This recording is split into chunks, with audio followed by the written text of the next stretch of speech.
Magluluto ako ngayon ng pork sisig. Meron akong nabili sa Seafood City nakaraan.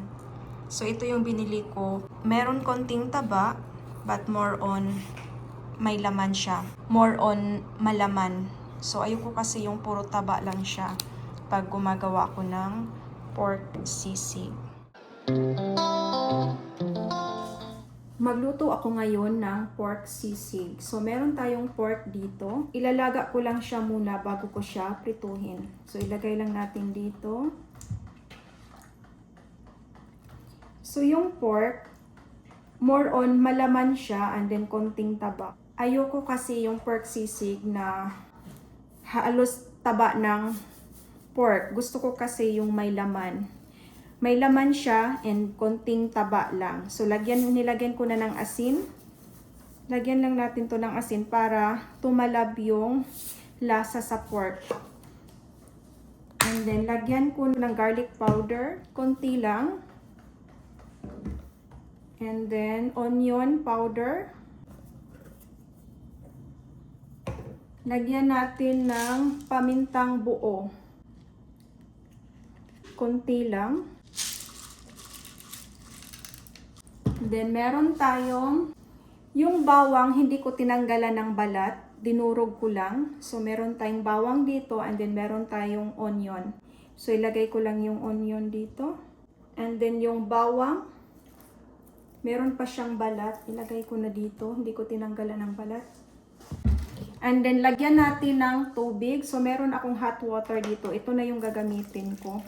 Kasi, ilalaga ko lang tong pork bago ko prituhin. Sakto na to ng tubig. Huwag masyadong madami. Mga siguro 20 to 30 minutes ko siyang ilalaga para lumambot lang yung pork. Then, lagyan ko ng konting toyo habang nilalaga ko yung pork. Konti lang. And then, lagyan ko ng fish sauce. Konting fish sauce lang din. Haluin lang natin. Lagyan natin ng 3 piraso lang na bay leaves. 3 dahon lang. 3 dahon ng bay leaves. Yan, para bumango siya. Yung karne. Then, takpan lang natin. Para isasalang na. So, nakasalang na ang ating pork. Ilalaga ko lang ito ng 20 to 30 minutes. So, maglagay ako ng timer. So, ito yung pork. Ilalaga ko lang siya saglit. Meron siyang bay leaves, onion, and then paminta na buo. And then yung mga seasoning like salt, onion powder, garlic powder, and meron siyang mismong garlic. Hindi ko na siya binalatan. Yan yung garlic. So, tapos na yung timer. 30 minutes. Nilaga yung pork.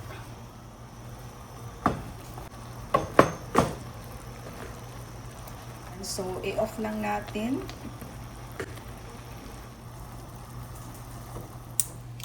So, tanggalin lang natin to. Papatulo lang natin para mawala yung sabaw.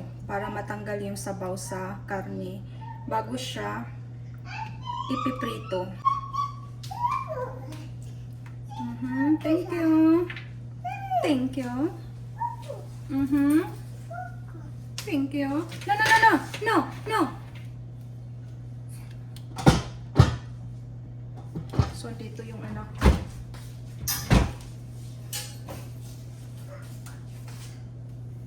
So, mamaya kapag medyo na dry na siya, so saka ko na siya ipiprito. Papatulo ko muna siya dito.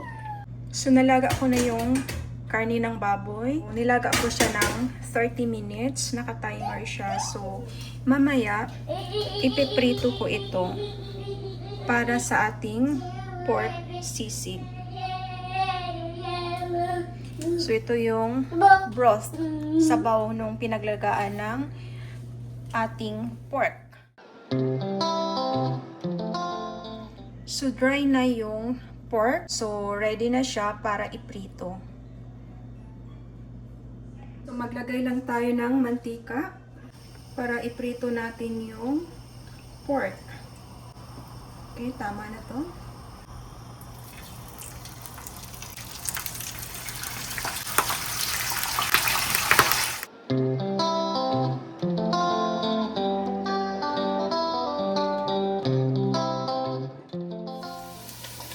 So, luto na ang ating pork. Tatanggalin ko lang siya.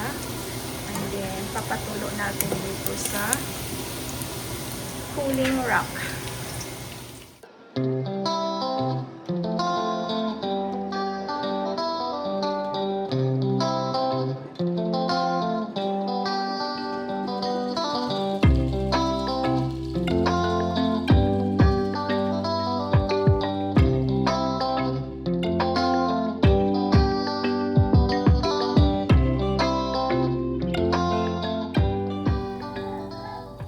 So, yan na yung pork natin. Tapos ko nang piniprito yung pork.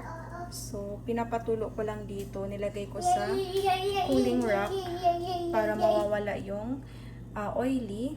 Saka ko siya hiwain. Papalamigin ko lang muna siya. Para hindi siya mainit kapag hinihiwa ko siya ng maliliit. So, hiwain lang natin yung pork. Ayan. Lagay na natin dito. So, malinis naman yung kamay ko. Hindi na ako nagka-gloves.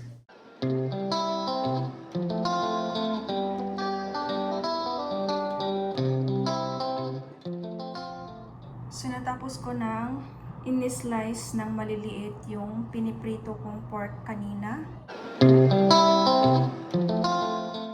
Andito na yung pork. In-slice ko na siya ng maliliit.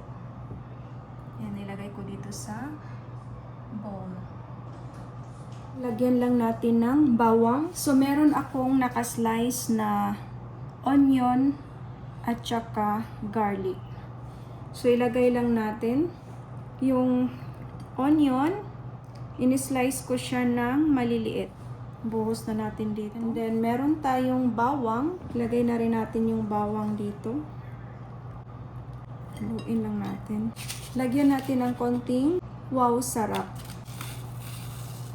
Konti lang para may lasa siya. Lagyan natin ng garlic powder. Konti lang. Onion powder. Konting black pepper.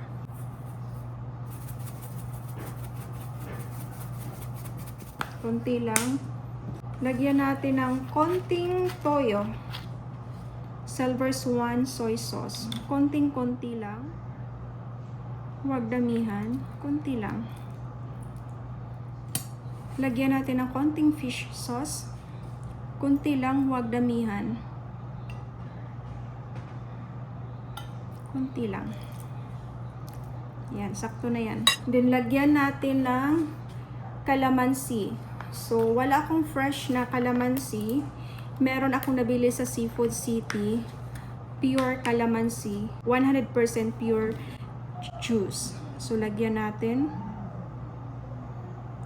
Kunti lang. Huwag masyadong madami.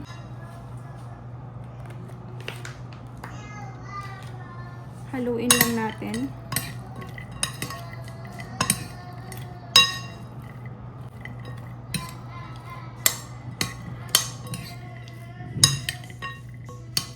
Lagyan natin ng konting mayonnaise.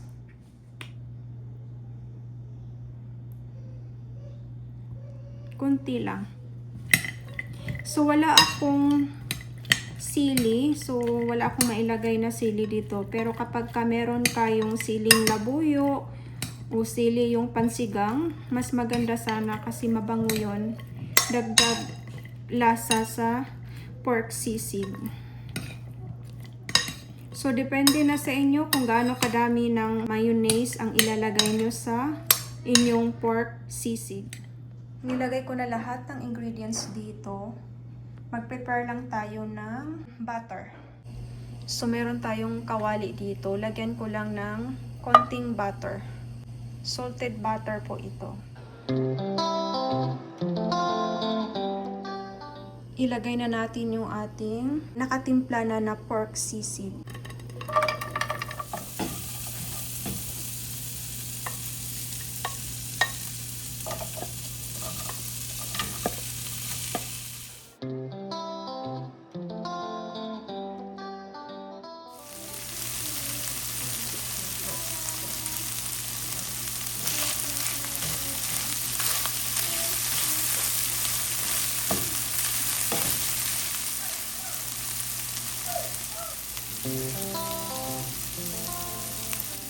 Meron akong nabili nitong sisig, citrus pepper spice mix. So, lagyan ko nito konti lang. Sisig, citrus pepper spice mix.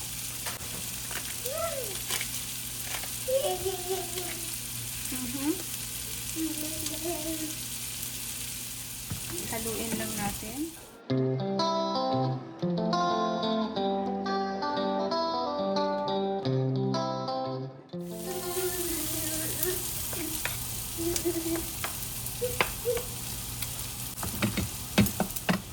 Lagyan natin ng isang itlog.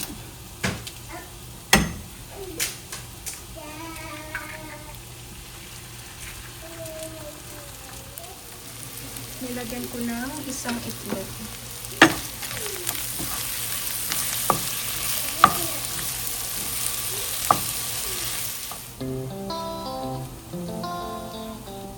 Lagyan natin ng konting asin kasi medyo matabang siya. Konting-konti lang. Then haluin natin.